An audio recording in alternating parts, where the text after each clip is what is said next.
Wayne Johnston, Mayor of the Meander Valley, and we're at the council chambers at Westbury. Why did you decide to enter politics? Bloody good question. I guess I got asked to run for mayor. I was at Tasmanian Farmers and Graziers Association for 10 years on the board. I was president for 6 years. That term was finishing, and a couple of people in Deloraine who I respected said, "What are you doing next?" And I said, "Probably retiring, just go back to the farm." And they said, "Oh, Craig Perkins looks like he's standing down for mayor of the Meander Valley. How about you think about becoming mayor?" And I'd never considered putting my hand up for council. My father was a councillor representing Meander itself back in the 80s, and still ran the business and then was a councillor. So I guess I considered it, talked to my family about it, and then thought, to me it's all been about community service. I was on the fire service, I was still on the fire service, a 30-year member of the fire service. I was brigade chief for 11 years, and then went on to represent Tasmania's peak body in farming.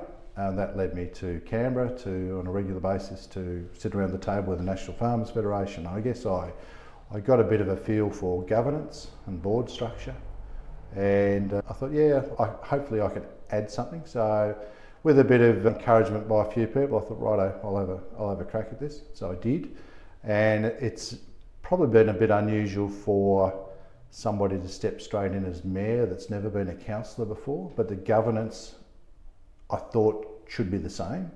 It's a little bit different. I didn't probably realise I didn't do my homework quite as good on the state legislation that councils have to follow when you act as a planning authority, and a few other bits and pieces. So I guess I had to do some learning there. So I guess, that's, for me, it's about a community service, Matt. When did you start as mayor? I started in October 2018, I think, from memory. Yeah, and I had dual roles. I was mayor and I was still president of the farming organisation for about 6 months overlap, and I finished, I think, in 2019 with, I'm pretty sure that's right. It's been a while. I'll be running 2 terms if I get right to the very end of this term, so that finishes in 2026, so that must be right. Do you feel as though you've achieved some of the things that you were looking to achieve? Achieved some, not all. And I guess for me, I didn't come in with a great wish list of things that I wanted to do. I didn't want to come in and necessarily change what's here, because you've got to sit around the table for a while to really understand the nuances of local government. And as I said, there's legislation, there's planning schemes, there's all those things to achieve. But what I wanted, look, I've been passionate about the Meander Valley. I'm 3rd, 4th, 5th generation, depending on which side of the family tree you go, as living at Meander itself. And I've lived here pretty much all my life, and like I said, I represented Tasmanian agriculture, so I'm passionate about agriculture. I'm passionate about the Meander Valley, because I get up at morning time at Meander and I look out and I look at Quamby Bluff and I look the other way and I see the Western Tiers, Mother Cummings. I look towards Mole Creek to see what the weather might do, because usually our rain comes in from the west, from Mole Creek, and away I go. And I don't consider the beauty that we've got. We have got beauty. My history of my family is agriculture, but we also were sawmillers. We had a sawmill up in Meander itself up until about 2002. Most of the houses in Meander, Jackie's Marsh, Golden Valley and into Deloraine got built from timber from our sawmill. It went from 67 through to 2002, and we had a really good reputation of cutting good timber. So we cut studs and plates for houses. And it got harder to get our timber resource, and we decided to go down the path of farming. So we actually got out of that. And so I guess I'm rabbiting on a bit, Matt, but I guess that's my background, and achieved what I've aimed to achieve. The profile of the Meander Valley has lifted, I think. We've got a fairly good group of councillors sitting around the table. I think most of us are there for the right reason. We've got a good group of staff. We've just been through the strategic planning process in the last 12 months. We've rebranded. We've given the identity of the Meander Valley a bit more guts, and I'm happy to go out there every day and speak about how good the Meander Valley is. The reason I asked the question is because you said if you get to the end. What about some of the most memorable moments or proud things that you've been able to achieve? Yeah, so in the first candidates round of public engagement, where we were putting ourselves out there to be voted on, we had a public meeting at Bracknell Hall, and the Bracknell Hall floor was like that. It had moisture underneath it, it had rippled. We had the candidates forum And the Bracknell community said, we need a new hall. So that's one thing that I put on the agenda, that we needed a new hall. We've completed and opened that hall last year. So Bracknell got a brand new hall. It cost more than we budgeted for, so we had to then find resources to do that, but we did it. We've got squash courts at Deloraine, which again we were lobbied nearly 6 years ago, probably over 6 years ago, and the previous council had been lobbied as well to get squash courts up for Deloraine. We've built them. Again, unfortunately, they were over budget, but in this period of COVID that we've come out of, it seems that the cost of everything's gone up 30% on nearly everything we do. We've done that. We've got a good plan for the Deloraine Racecourse, the Deloraine Football Club. My first engagement with the football club and the members there as mayor, and I played footy with Deloraine for a lot of years back in the 80s. They were really keen on shifting the football ground up to Alveston Drive and buying a block of land beside where the community complex is, where the basketball courts and stuff were, buying the ground there and relocating the football club. We went through that process as a council, and it just wasn't viable for us to put it forward. It would have cost a lot of millions of dollars to do it. So we went back, and over time we've looked at what we can do with the race course, considering that it does get flooded. It was flooded in 2011, 2016, 2022. And the footy club have been hammered by that.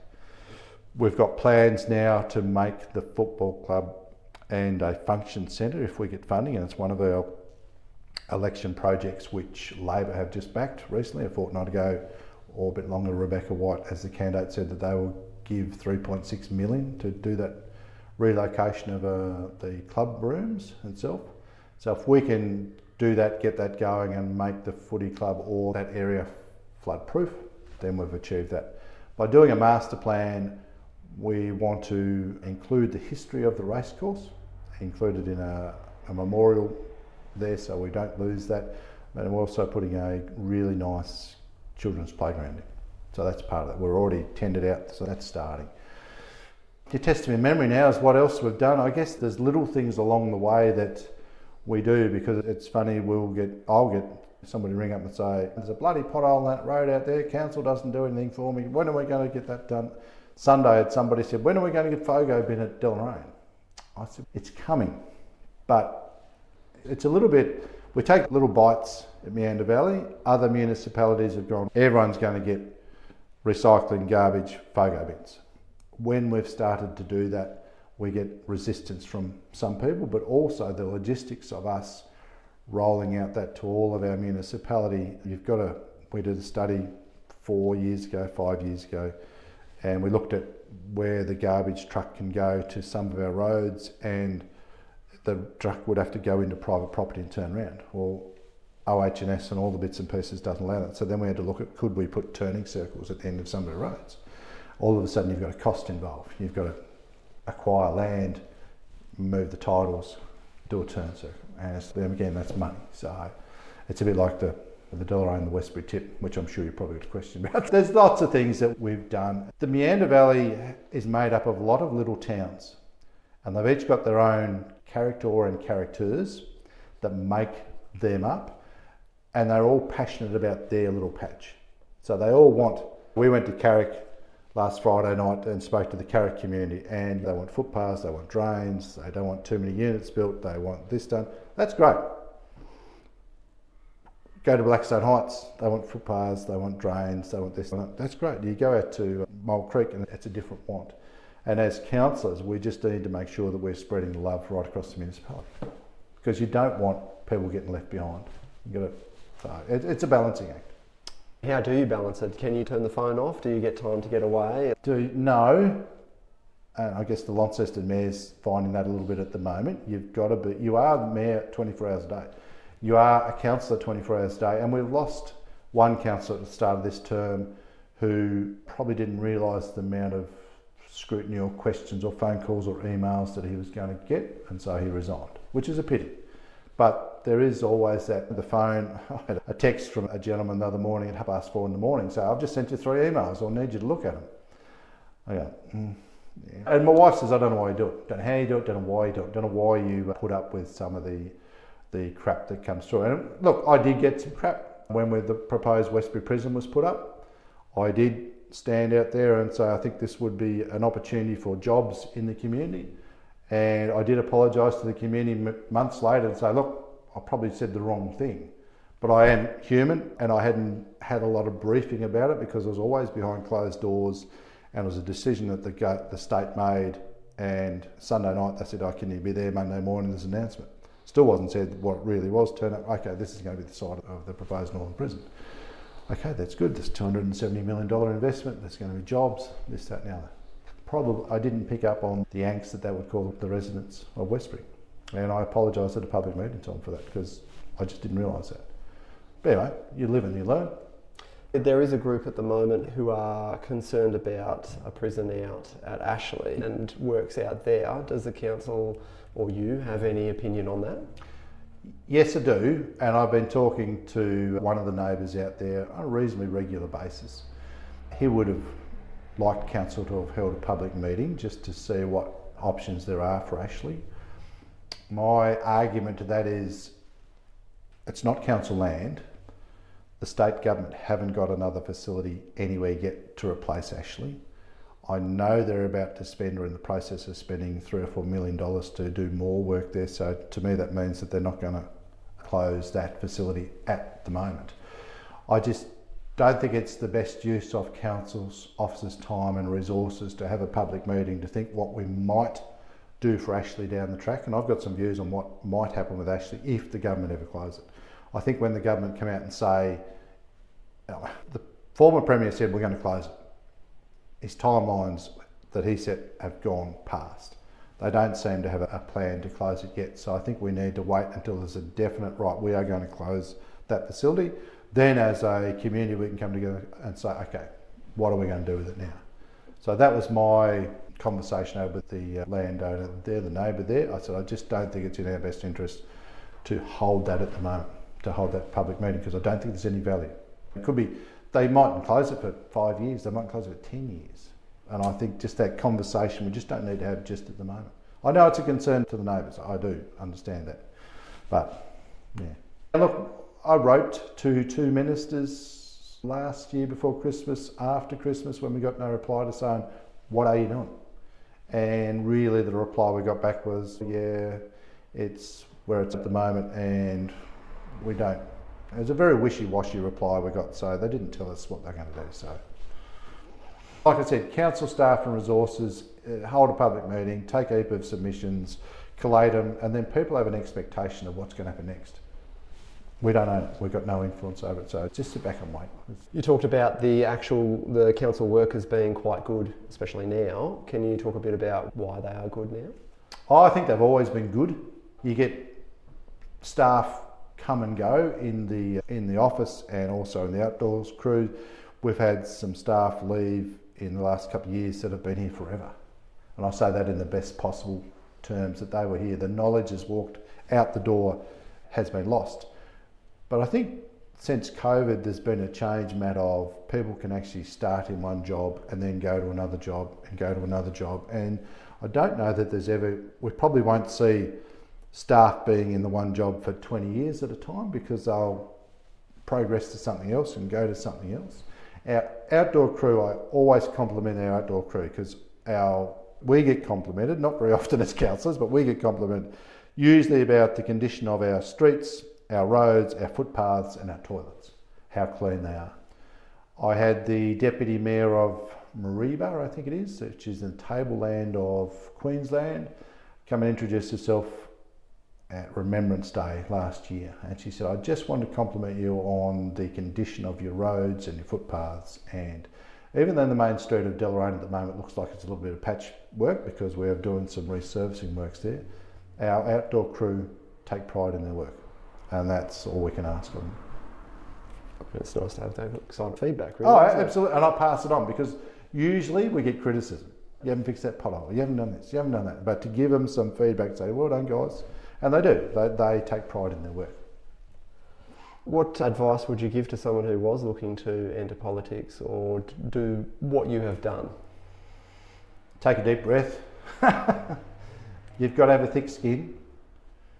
You can't really let your emotions play out. You've got to keep that. And even sitting around the council table, having public question time. I don't think a lot of people realise that they may ask a question of myself as chair or through to officers. They mightn't get the response back straight away that they need, because we do need to make sure that we are giving qualified advice back, and it's not a debate.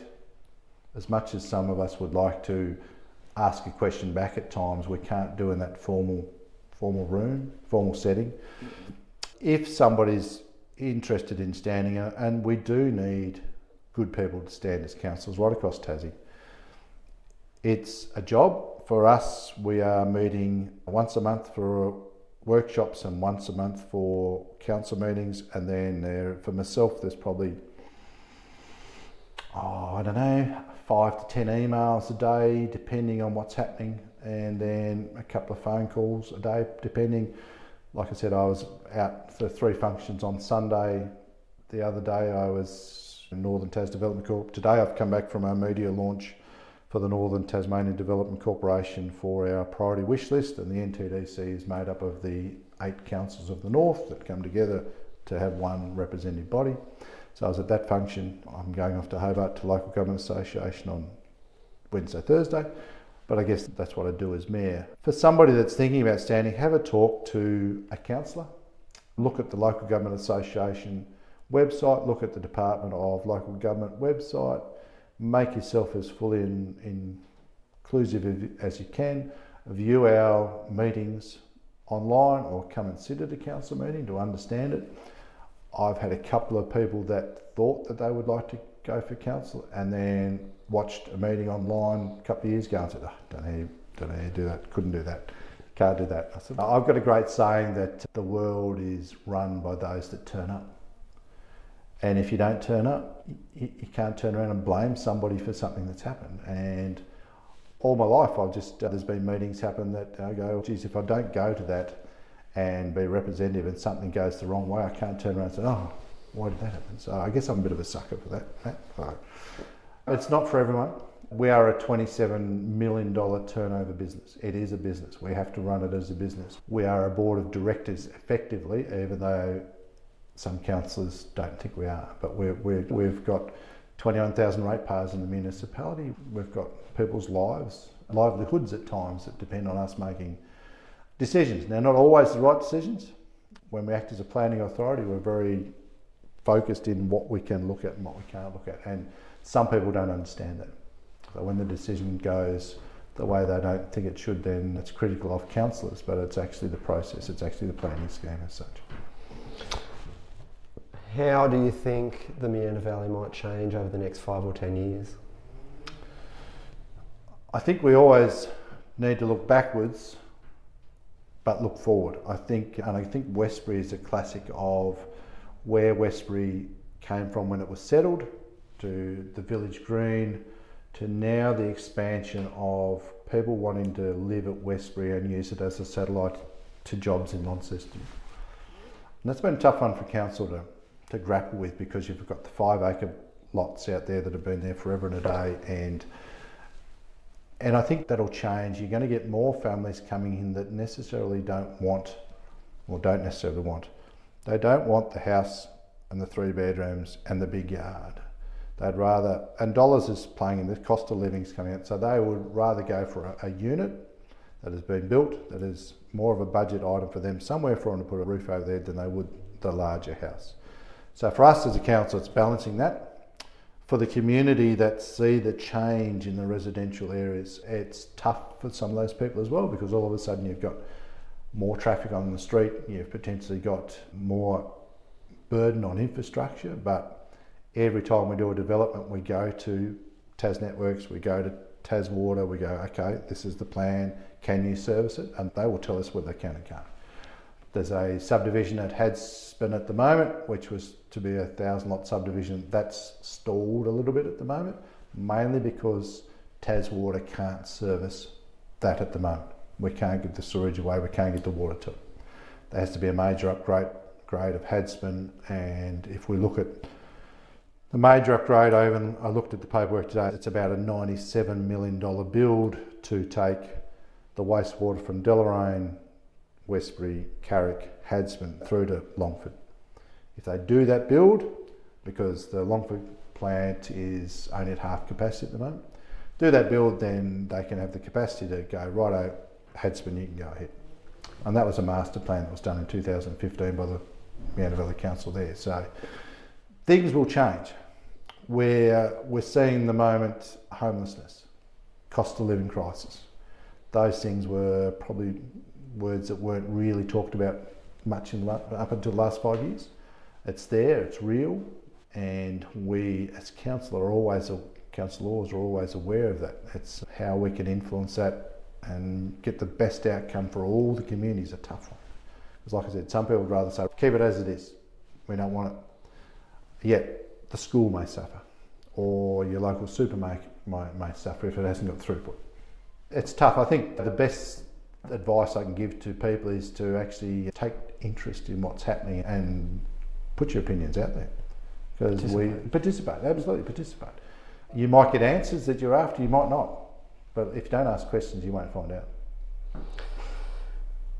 Do you know why is the council offices in Westbury and not Deloraine? The Deloraine and Westbury councils amalgamated in 91, 92. I'd have to go in and have a look.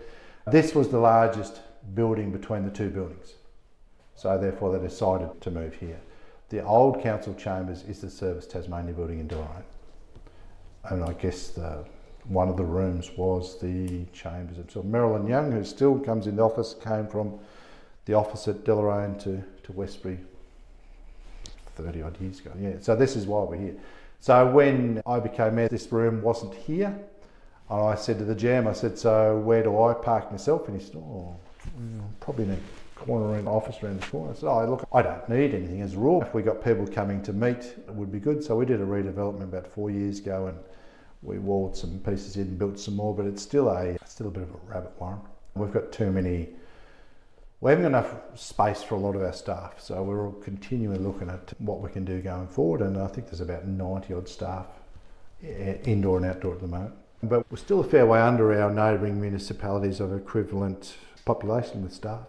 West Tamar have got way more than what we have at the moment. And finding staff and keeping staff is always a battle, because we're actually cannibalising ourselves, we're cannibalising our neighbours to get the staff we want.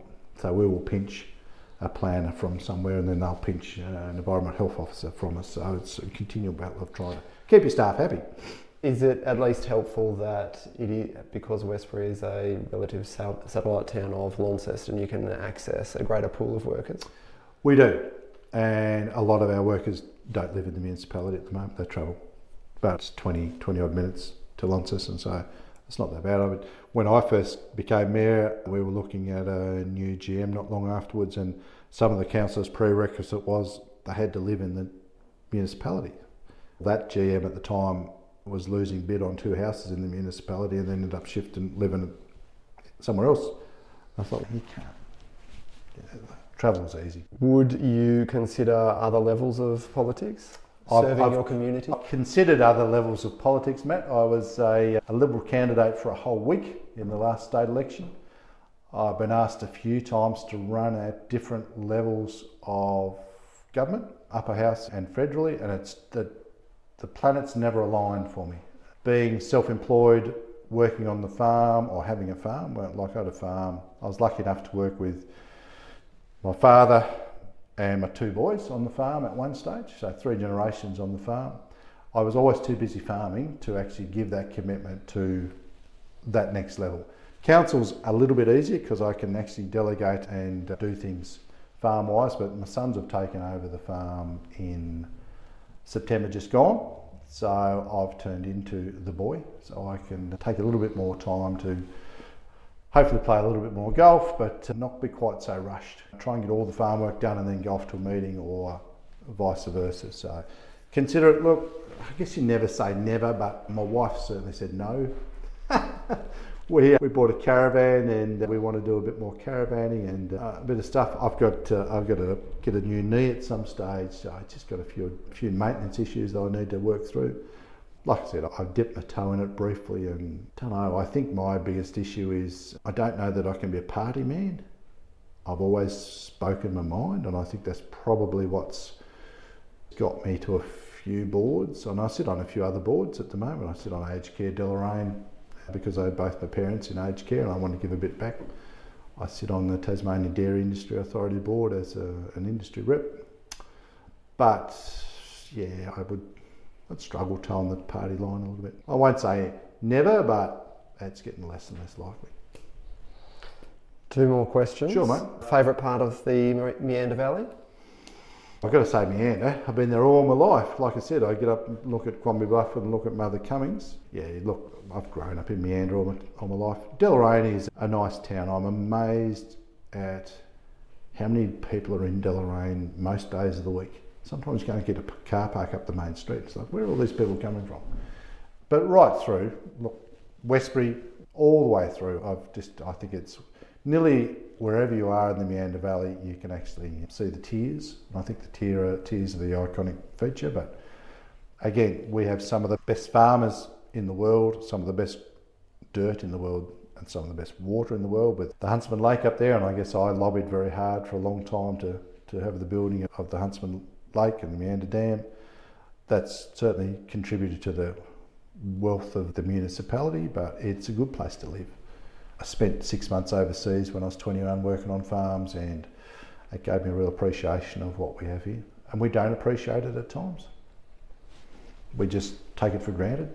And that's not a bad thing, but so no, look, Tasmania's a beautiful place. Don't get me wrong, I've been an ambassador for Tasmania as well. But when the mayors get together like we had today, we had Georgetown, West Tamar, Meander Valley, Northern Midlands, I'm missing somewhere, Dorset. We were there, Breaker Day wasn't there, and Launceston wasn't. It's our patch. We're all jostling each other, so no, ours is better than yours. So, anyway. But wherever you live is home, and you make it the best you can. Last one is, what's your prediction on the 3rd of May for Lions and then overall? I'm a little bit of a political animal. I do study politics a bit. It's going to be tough. I think Susie might just win on this one, but I don't know whether the Libs will get in altogether. I think there's too big a gap for the Liberal Party to pull back to form government in their own right, and I think Labor will get enough, even though the Albanese government is probably on the nose at the moment. And no offence to Rebecca White, and she's got a large voter base, and I pick up the phone and talk to both candidates. I think Susie's done a lot of hard work over a period of time, so I could be reading it wrong, but it'd probably be too close to call.